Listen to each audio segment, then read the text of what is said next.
This week on Whitetail Edge. It's a key element to brush these blinds in.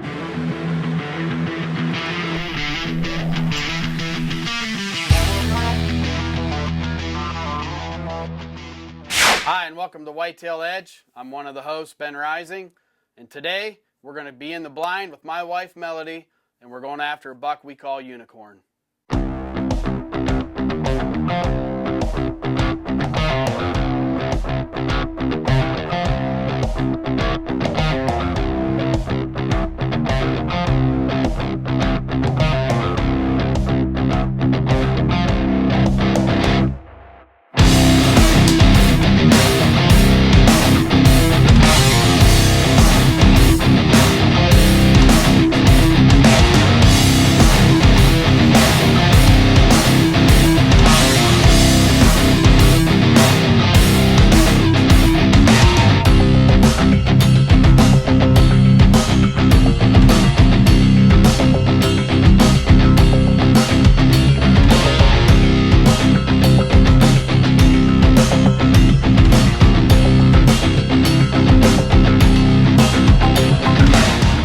Whitetail Edge, presented by Woodbury Outfitters. Today's show just happens to be that we're in a CRP field, brushed in real tight to a kind of a hardwood swamp, and we've got a staging area. Key element to brush these blinds in, and try and get them in as early as you possibly can. You don't want to just slap them up that day and go hunt. You know, there are certain instances where you can get away with that. Say if you're in a cornfield or something, and you could really make that blind disappear. But for the most part, it's that black hole that really bothers the deer. And they're so in tune with their surroundings anymore, especially when you're hunting these big dominant deer and these big older class deer. And even some of these does, they know what's going on. So you gotta pay attention to your details and dot your I's and cross your T's and cover your tracks. More so than anything, just pay attention to what's going on.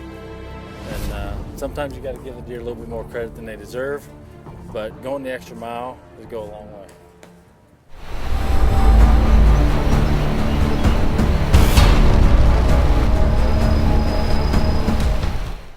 And this is a buck that my wife Melody shot in 2014, and we're going to take you in on this hunt, and we're hunting out of a ground blind, and what we're doing here, we're hunting on the edge of a very big wooded, swampy block of timber. And the piece of ground that we have permission to hunt on is only like a 20-acre parcel, and it's a lot of weeds, growed up grass, and a little bit of swamp cover, and actually a small cow pasture. But it's the perfect scenario. We went in and we mowed out a spot in here and made a big grassy area where these deer like to stage.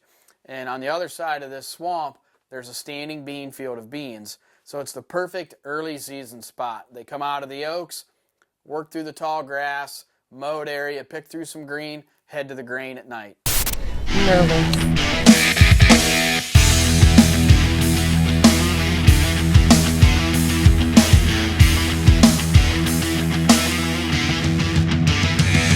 It's October 4th. It's a Saturday. We're out here hunting in a ground blind. Ben's been getting trail photos of a buck that we're going to try and go after tonight. It's my first night out. We've just been super busy this fall, so I guess we're going to hang out and see if anything comes out. Hopefully he'll be out tonight. What's his name? Unicorn.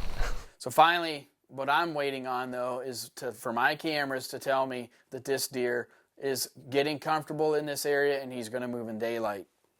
Well, I start getting, I'm always getting pictures of this deer moving through this spot, but a lot of it's, an hour after dark or an hour before daylight, going back to bed. But knowing that he's that close to the camera at those times tells me that he's not bedding that far. So all it's going to take is the right moon phase and the right weather pattern to make this deer move. Now, when I say moon phase, a lot of people, everybody wants to know what you're talking about. Well, I like when the moon is it's pretty much like half lit, half dark, and there's specific names for it, but this is the easiest way to tell somebody, at home, look, this is the moon that I like. And when you get those early rising and late falling moons where, when you're getting off work and you're looking up at the sky and you see that moon's in the sky already, you're like, wow, that's weird. Well, that's what you call an early rising moon, and it triggers deer and fish. It triggers everything to get on their feet and make, to start feeding. Same thing in the morning. When you see that moon in the sky and it's starting to fall, later in the day and it hasn't set yet and, it's still morning time, daylight, that's a great time. A lot of those deer are coming back to bed later in the day. Well, in this specific instance, the moon is right, and we've got the right weather pattern. We've got a cold front that is, right on the verge of coming in. It's just getting a little bit nastier. And, we just feel this is going to make this deer move. It's just cloudy. It's not exactly cold, but it's cloudy and a little bit moist. We had gotten some rain. The rain had subsided. And to me, that makes deer move. You get a little more higher pressure coming, and it gets the deer on their feet.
And then a little buck, and then the two big bucks both showed up at the same time.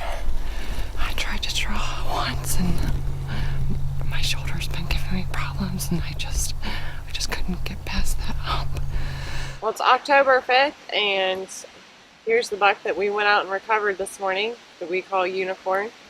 We went out yesterday, and we had a huge cold front coming in here in Ohio, and Ben had called me and told me that we needed to get out there, and so we went out, sat in the ground blind, and fortunately we were able to harvest this nice buck we call Unicorn.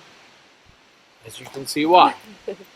And people say that unicorns are magic. Well, I guess he produced a little magic last night for Melody. Yeah. He's an awesome buck. We feel really blessed to be able to hunt a deer like this. He's just a gorgeous deer. He's an old deer. Wasn't on a very big piece of ground. We was on about 20-25 acres of ground that we got permission to hunt on. He's a great deer. I don't even know how to explain it, but basically she made a great shot. At one time she couldn't even get drawed on the deer. Her shoulder wasn't working out right. And then she got calm back down. The deer steps out behind a tree. She was able to get drawed again, and she was able to make a good enough shot on him to get him killed. We let him lay all night last night because we weren't real sure on the hit. The luminox seemed to be a little distorted sometimes on video, so you can't exactly tell where you hit. But her angle was a little better than my camera angle, and she did hit him back a little bit, but he was quartered away enough that it got up in there good, got into the liver and got a lung and some of the heart. It was crazy. And I think actually running that rage did its job in there and worked around, and it just worked out. The deer only went 75 yards. It couldn't have been any more perfect. We just thank the good Lord for blessing us with such a great deer and getting the chance to hunt. And she's just been real busy this year with Whitetail Properties and everything she's been doing. Weren't sure if she was even going to get a chance to hunt, so this will just help her right along with what she's doing and what we do as an outfitter, as Wicked Ridge Outfitters, plus the timber and logging business that we do. It's our life. It's what we do. It's just part of everything, isn't it? Yes, it is. Thank you. Thanks for being my wife. Whitetail Edge is brought to you by Rocky Boots, Big Time, HHA Sports, redneck hunting blinds, on-time wildlife feeders, and muddy. Be sure to follow Whitetail Edge on Facebook, Twitter, and Instagram.